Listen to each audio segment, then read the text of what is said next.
Hello all, it's Richard from Two Wheels-ish and welcome to this channel. I'd like to take you on a little run today up to Manchester in the UK, United Kingdom. We are going to the Imperial War Museum. It's a trip of about 45 minutes, so I put it down because we got there and back, came back on a different route. With some upset and some carnage on the way, and we'll do it all together. We're just coming up to the usual M53 junction after filling up and jumping on the motorway.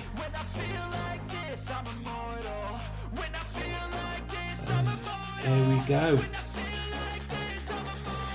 Now, I do prefer to do country lanes and motorways, as you probably guessed by my addiction to finding the country roads, which are the riding them and seeing which is the best one for bikes, which ones should be avoided and which ones should be embraced. That is a series I'm going to continue. Because I like finding lovely bendy places that I would have enjoyed on a normal motorbike, but with a sidecar it is a bit of a struggle to do. But I love motorbikes, I love motorbiking. This is my first Harley, as I probably told you all before. I'm still getting used to its quirks and its silly billies, and spending 3 hours trying to find neutral. But I love its torque. When I accelerate, it goes. With this much weight on, it should be sluggish, but it's not. It's like it's saying, huh? Another ton on, please. No, I don't weigh a ton, but sometimes it feels like it. And here we go on to the 56. Now, as you can see, we're coming into spring properly now. There's greenery coming up, and it's lovely sunny day. And with lovely sunny days, you get the lovely sunny aspects of life, with all the drivers out wanting to get from A to B fast as they can, and I'm just out for a leisurely drive for the most part. So I'm sticking to around about 60 miles an hour,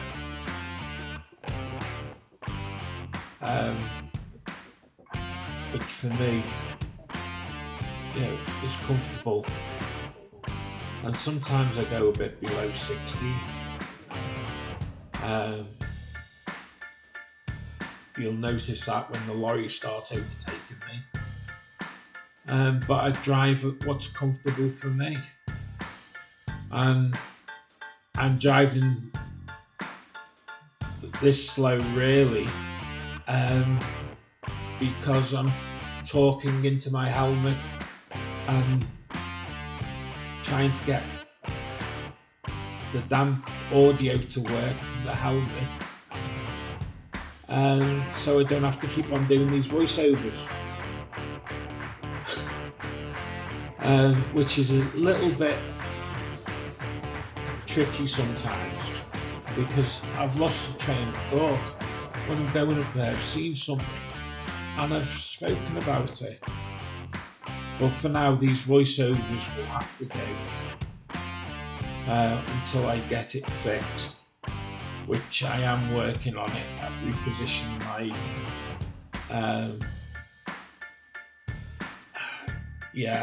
I've repositioned the camera, which we're looking through now. So it should be, the next one should be a little bit better, I hope, anyway. Now, this is the Runcorn turn off.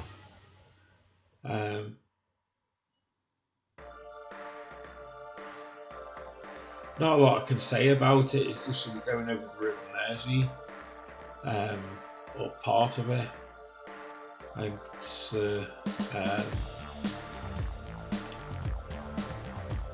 it's part of the Manchester Ship Canal as well, I think we're going across, not sure. Actually no, it won't be, because the Manchester Ship Canal I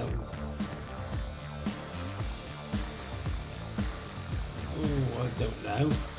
It's got me thinking now, do we go across the Ship Canal?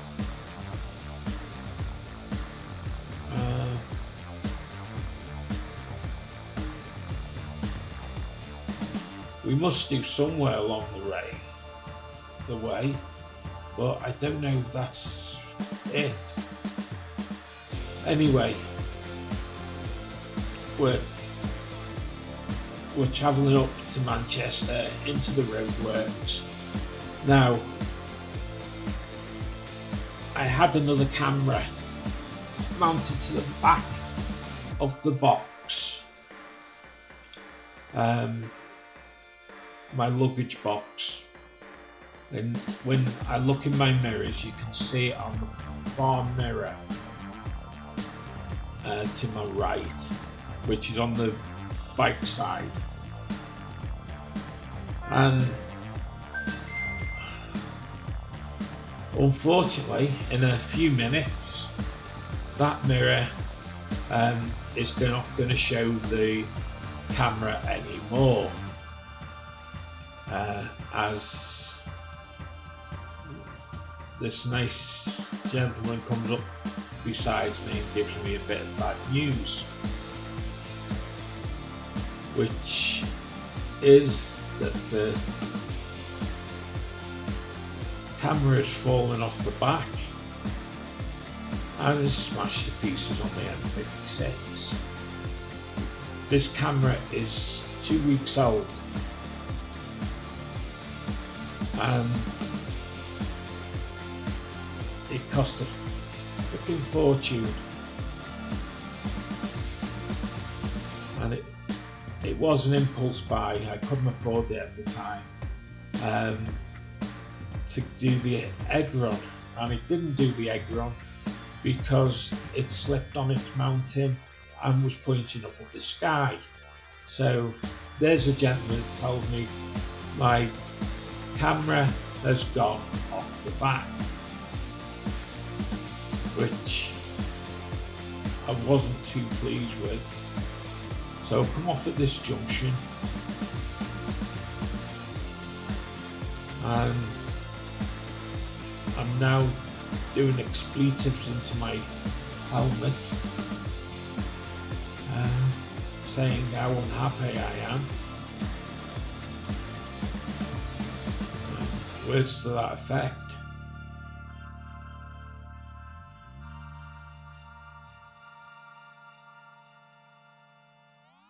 Now, here we go. We're going to go round the roundabout. There we go. We're going to park up here and just take a look, because it had a metal cable to it, so, and like a sucker thing on my back box lid. So I'm just going to move back, release the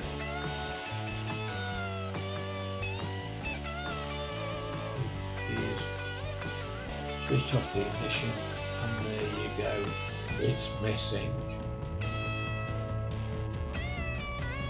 And there's the literally expletives done in one hand gesture. Now I decided to smile and keep on going, and I was going to have a fun day. So yeah, it was just one of those few £100 down the drain, and it's,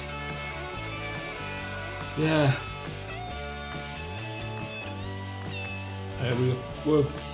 we missed a bit. We jumped up to the 62 now, nearly at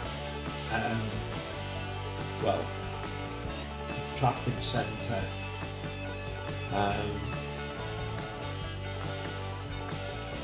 Is up here, it's like Cheshire Oaks, the traffic centre, but instead of being spread out in one level, it's multi-storey.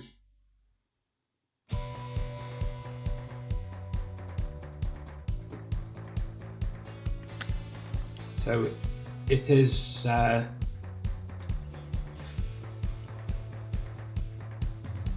little bit more of a hassle to get round. I've only been there once. The manager at TGI Fridays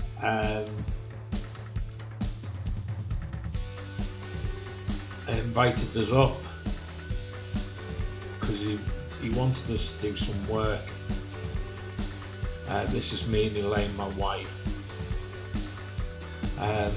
and he wanted us to look at a new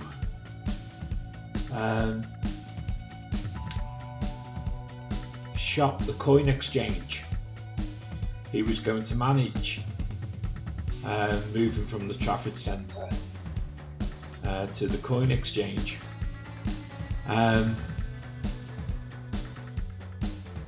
So while the Coin Exchange was being built, we went and did a how do you explain it? A disability walk through or ride through, because there was no direct access to the roads, basically. It was done via a tunnel. Now, you know me, the people that do know me know that Peter, who's the manager there, used to run the Ellesmere Port, or the Cheshire Oaks people call it, because they don't like saying Ellesmere Port. And while we was there, I was in business for myself many years ago, and we used to go there every day for our dinner. I used to meet Elaine, my wife, there, because I'd go in my dinner break, and we'd just have cheesy garlic bread, fries, a big cup of JD sauce, and the chicken wings. And that used to be our dinner. I think it used to come to about 20 quid or something like that. But we'd sit there basically all afternoon, me working, because I used to have my laptop there, and I'd do my work actually from the place, ordering stock, ordering parts, and doing all the wonderful world of accounting and everything else you have to do when you're self-employed. And so every dinner we spent there.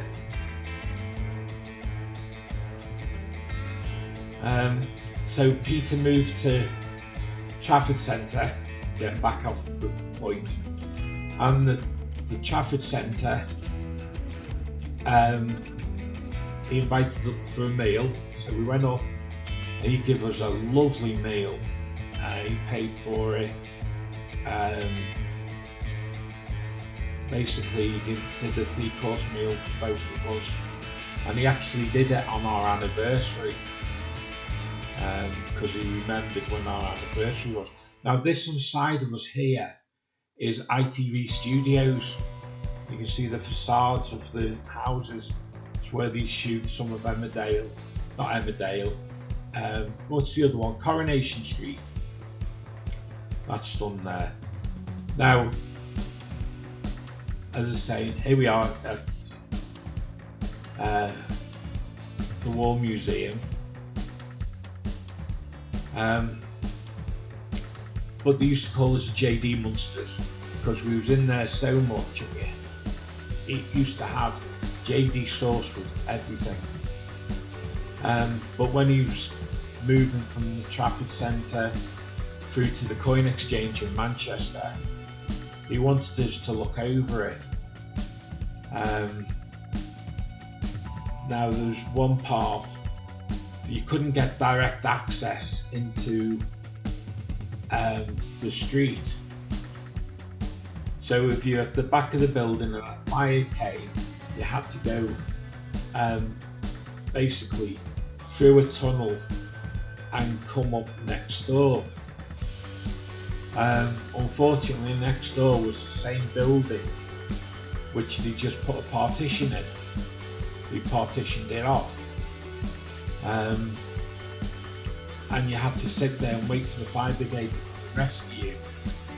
And as a disabled person, that was a bit of a, kick in the teeth.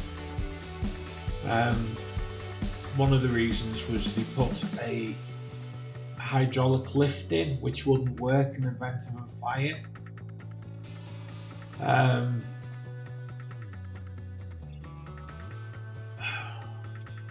Now I'm just going to come back to that story in a minute. Now here is part of the window, the window framing for the Twin Towers. These are not structural beams, but the steel is about 3/4 of an inch thick, and they are box section girders of 24 inches by 24 inches and long lengths, and they just got crumpled, got smashed and twisted just like they were paper towels. Now going back to TGI Fridays,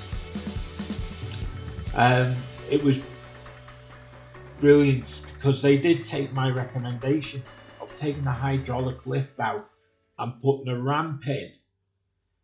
So if there's a fire and you're at the back of the Coin Exchange TGI Fridays, you could come through and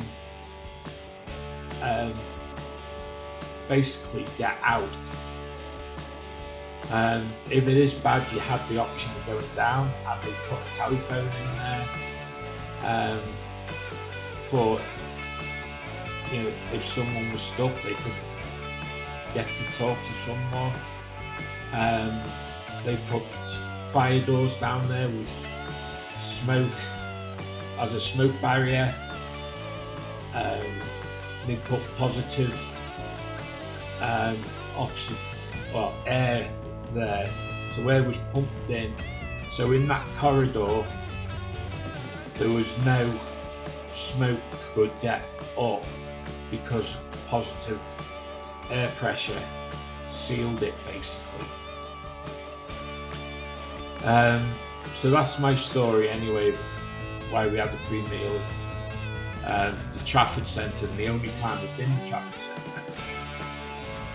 Now, the Imperial War Museum, there's 3 of them. There's the Imperial War Museum North, that's where I am now.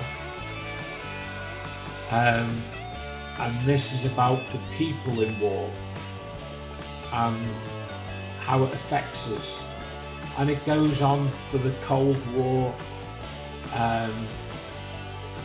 right up until modern day wars.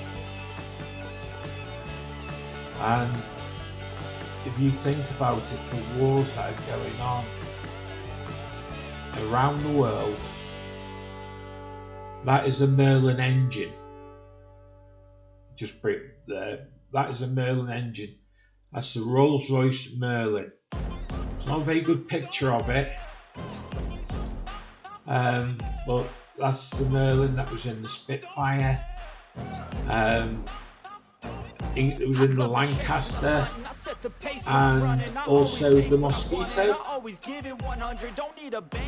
And then there's the Imperial War Museum North, which is an old RAF base. And that houses all the planes of war and commercial planes as well. And that is something to look forward to going to. Just go to.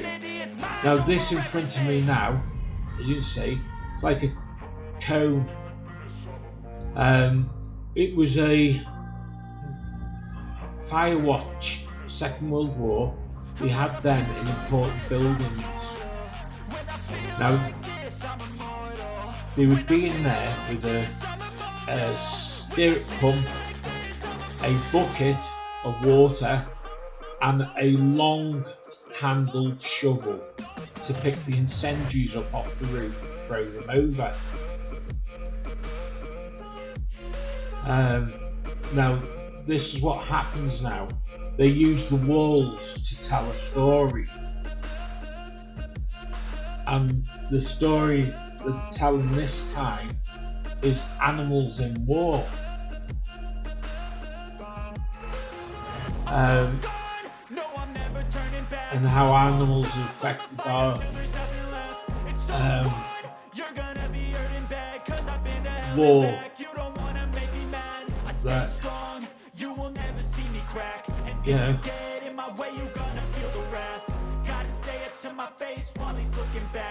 now this is a story about Duffy the donkey they're doing now. And what happened was his handler was collecting wounded from the front lines and bringing them back with a donkey on the back. And while he was doing it and coming back, he got shot, the owner, the handler, and the donkey continued on its way, dropped off the injured that he was carrying, and took them back to where his owner was shot, and retrieved his owner with the guys from the aid station. And for that he got a medal, and I think they called it the Duffy. And since then a lot of animals have got this medal. Well, that pigeon's called Winky. Don't know why it's called Winky. And he was another one who got the medal. And they're telling that story now of how he helped rescue a crew of a downed bomber.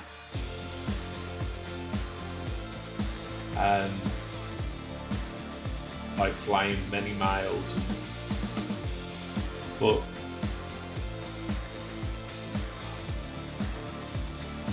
this, as I said, this Imperial War Museum shop, people, not exactly the fighting forces, even though they've got the jump jet there with the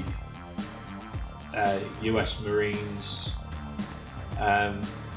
livery on.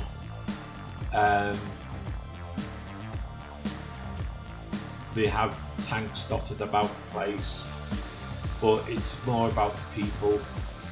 All around the sides there's stories, people's stories of war, the medals and how they got them, and things like that. Now I got told to stop recording at that point, so we're outside and we're on the way back.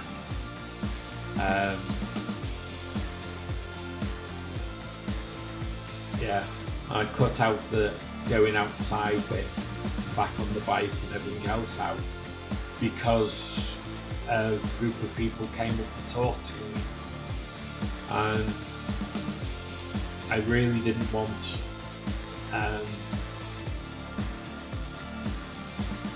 to show for them to be in the recording talking about the bike, basically. And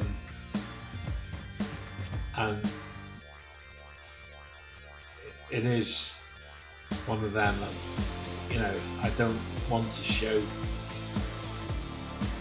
even though a lot of people do talk to me about the bike. I don't like showing the people there talking to me and being around me and what have you. Anyway,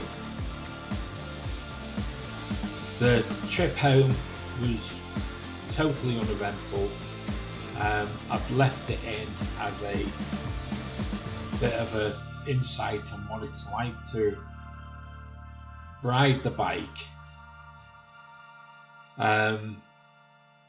Now it is hard to turn the steering, even though I've made it lighter now. Me and my grandson Mason moved the locking plate back on the ramp of the wheelchair, or the ramp of what I locked my wheelchair into. So I'm further back on the bike, which is relieving the pressure on the front suspension and tyres, which was making it totally heavy to manoeuvre. Unfortunately, it's not like a motorbike where the faster you go, the more stable it is. Easy it is to lean, easy it is to manoeuvre. This is opposite. The faster you go, the harder it is to manoeuvre and harder it is to turn the front wheel. Because on a motorbike, obviously you lean, so you don't have to turn the front wheel much. On a sidecar outfit, you have to turn the front wheel quite a lot, and at 50 odd miles an hour, that takes a lot of body strength, which is why I had to lighten the front, because I couldn't ride it properly.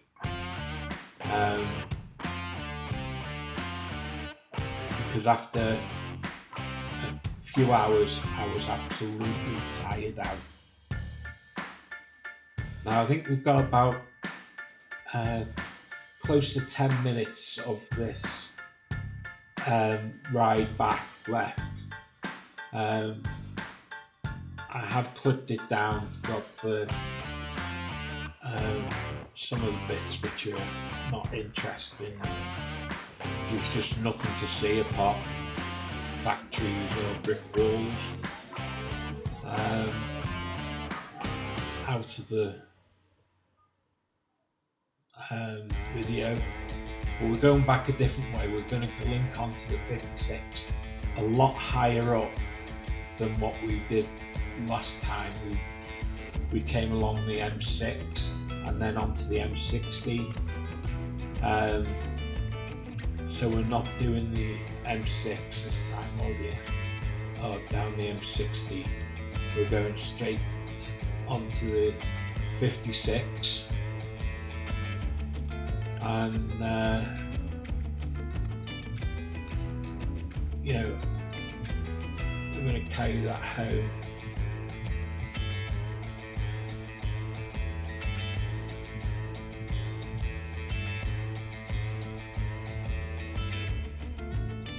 But here we are, come down to a roundabout, or not to a roundabout, sorry, to a slip road from one motorway to another, so we can slow it down.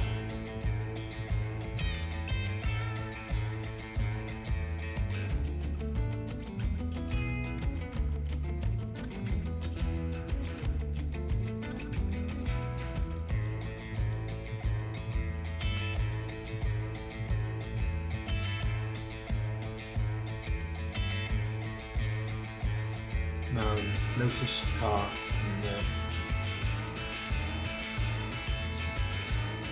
left, the red one.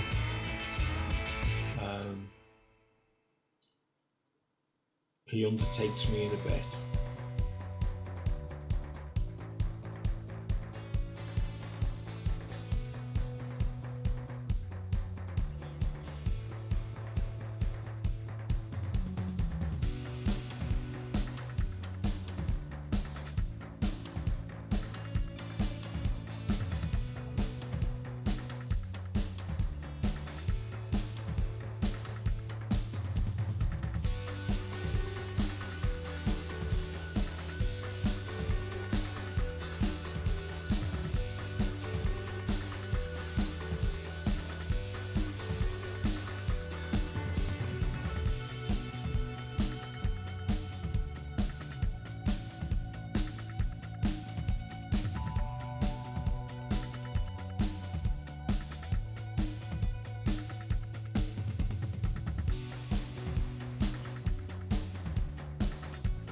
So we should be coming up to the end now, and hopefully you've enjoyed it,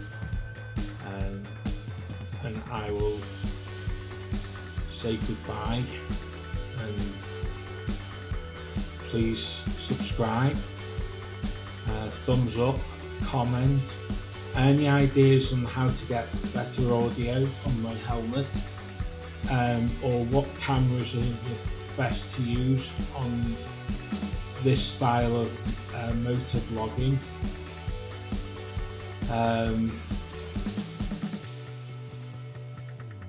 You know, I want my channel to be the best it can be.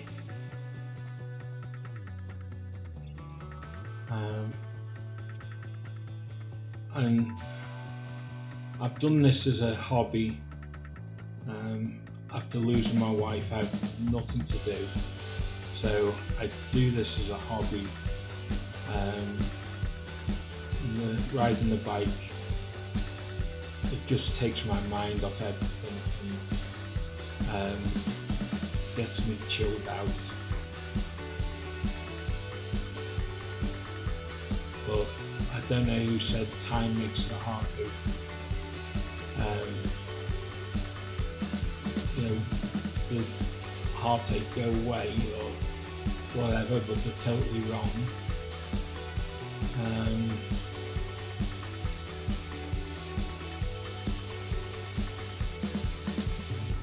It seems to be a point in my life where I don't seem to be able to move forward without Elaine by my side, so this is helping. Being able to do this is a wonderful thing for me, to show that people with disabilities can ride.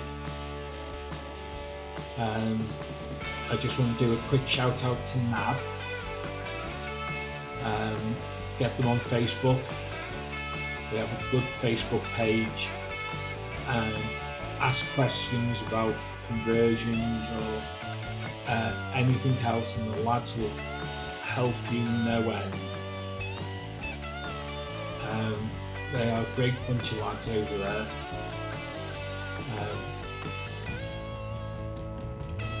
When I've needed help, I've just typed in and I've got a response pretty quickly.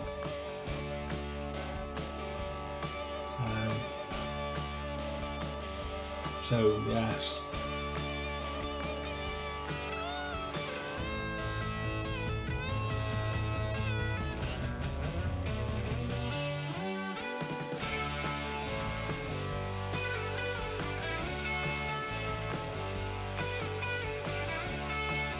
Alright, I'll leave my commentary there.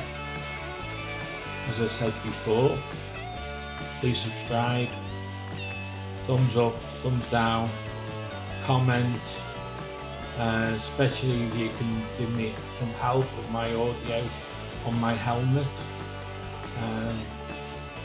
I would be appreciative, because the audio stinks at the moment with my helmet, and I'm having to do this every week, which I don't know why I can talk when my helmet's on, and I find it difficult talking just to a mic.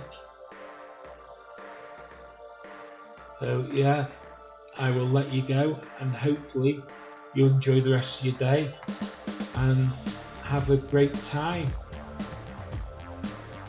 Okay. Bye everyone.